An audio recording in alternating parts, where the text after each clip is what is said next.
kualitas makan yang kita makan itu kan kalau kita makan yang ditarget salah satunya sebenarnya ada dua. Satu masalah kesenangan, kenikmatan lah. Terus? Yang kedua kenyang. Kan gitu kita makan hari ini. Targetnya. Ya, masalah bahwa dia bagus nggak bagus kan nomor 25 lah. Iya, 27. 25 setengah lah. 27 sekali. Iya, itu kan nomor sekian. Nah, makanan-makanan sehat begini nih, ini gini, Mas. Kalau dari sisi enak, saya suka kalau enak. Enaknya saya suka enaknya. Terus? Tapi kalau dari sisi mengenyangkan gitu loh. Seperti apa kira-kira mengenyangkan? Kalau saya sih, filosofi saya makan tidak untuk kenyang. Tidak untuk kenyang ya? Tidak untuk kenyang. Ah, gimana tuh? Karena para salafus soleh juga kan memang seperti itu. Mereka kalau makan pun tidak untuk kenyang. Kan makan yang paling utama untuk keutamaan. Untuk keutamaan itu maksudnya apa? Cukup untuk menegakkan tulang-tulang sulbi kita untuk beribadah. Betul. Karena memang makan itu fungsinya apa? Untuk ibadah. Kalau katakanlah kita bicara makan seperti ini dan diniatkan karena ibadah maksudnya ini kan bagian dari menjaga kesehatan. Sholat butuh energi. Betul. Ya, puasa butuh energi, haji, umroh, macam-macam, banyak ibadah-ibadah butuh energi. Maka sebenarnya konsep makan itu bukan untuk mengenyangkan, tapi konsep makan yang sebenarnya adalah memenuhi hak tubuh, Ustaz. Hak tubuh itu pada apa? Pada apa yang Allah ciptakan seperti ini.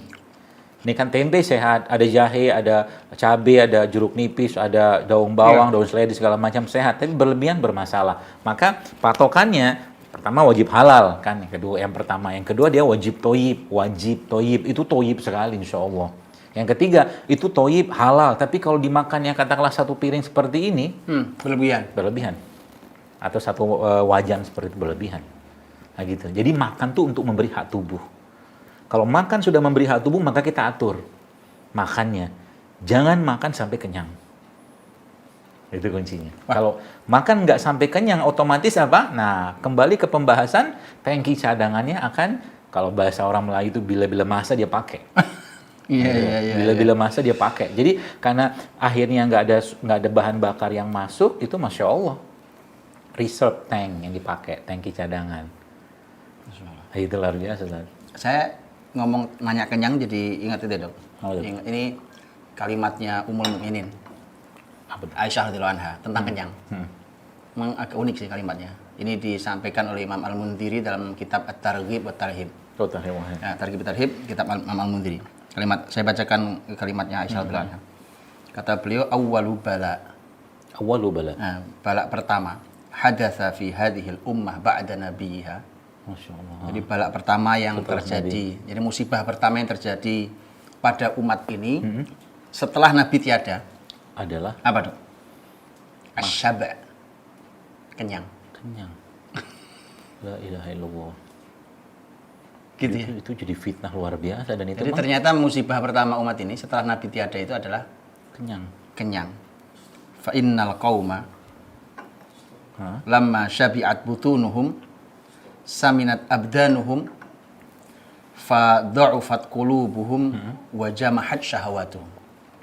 Karena kalau satu masyarakat itu kenyang perutnya, yang terjadi adalah saminat abdanuhum, gemuk badannya.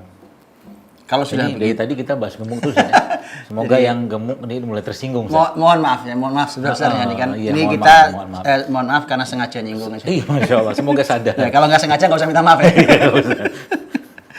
Jadi fadu'ufat qulubuhum.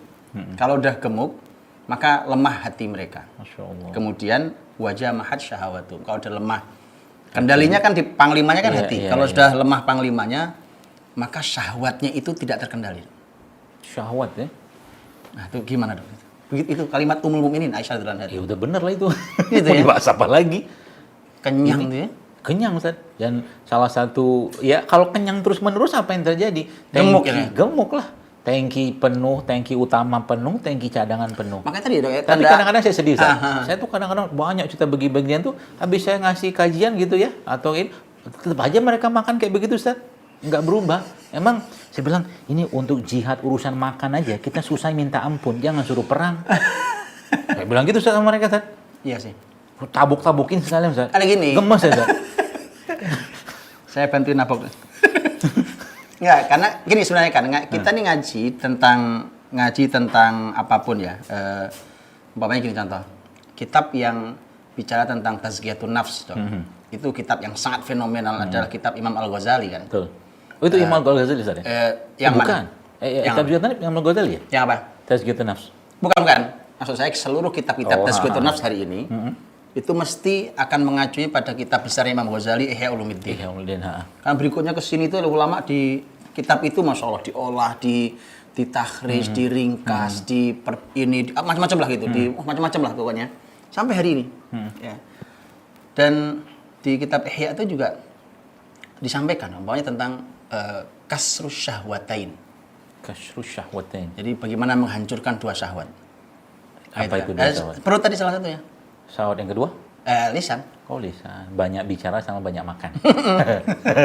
Itu saya baca dalam Timbul Qulubnya Ibnu Qayyim itu. Ya, salah satunya. Kan semua dari Imam Al-Ghazali memang. Abu Hamid Al-Ghazali semuanya gitu kan. Baru turun sampai ke siapa pun, ke Ibnu Jauzi, sampai ke Imam Ibnu Qayyim, terus sampai hari ini. Dan ini. yang luar biasa lagi Ustaz, Ustaz? Masya Allah, dan ternyata salah satu cara untuk menjaga hati bahkan mudahnya seseorang itu untuk mendapatkan keturunan adalah memang nggak usah banyak ngomong. Zikir aja. Seperti halnya. Berarti sama dengan di Quran itu? Yes.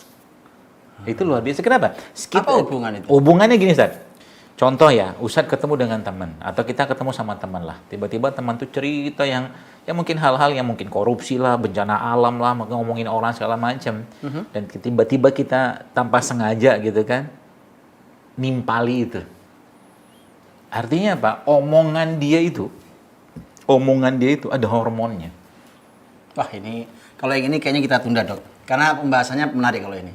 Iya. Satu episode sendiri kalau. Oh, baik. Jadi sedikit ya. Boleh kasih mukadimahnya nanti kita. Mukadimahnya Nabi bilang dalam kalimat ada sihir. Ya. Ya kan? Jadi subhanallah, jadi jadi salah satu menyebabkan lemahnya iman, Ibnu Qayyim yang saya baca dalam Timbul Qulub itu memang banyak interaksi sama orang, banyak ngomong nggak penting. Mukhalatatun nas. Betul. Dia terlalu banyak nyampur. Nah, yang terjadi tiba hormonnya kacau balau. Dengar ini, pengaruh dia masuk. Ini pengaruh. Jiwanya nggak tenang. Jiwa nggak tenang, nggak bakal dia bisa pilih makanan yang benar. Ya. Itu kan?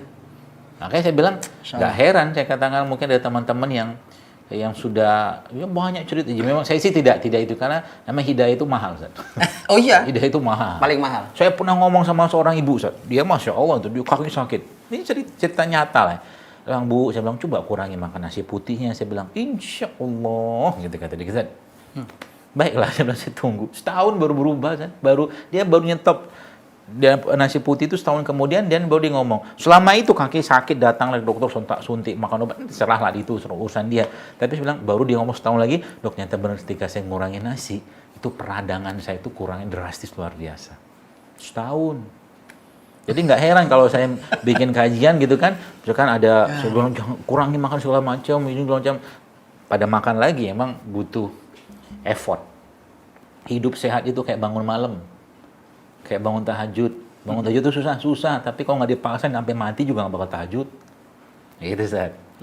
Hidup saya itu kayak begitu. Jadi banyak yang kalau ngikut apa yang sampaikan ya mau nurunin berat badan mah gampang banget. Gampang, betul. Gampang banget. Pakai konsep-konsep merasa soleh dengan sedikit makan sedikit. Makanya kadang-kadang saya nggak habis pikir, apa menu yang baik waktu Ramadan? Ini pertanyaan apa ini? Iya kan? Menu yang baik waktu Ramadan apa? Pertama, jangan pernah lewat sholat rawatib.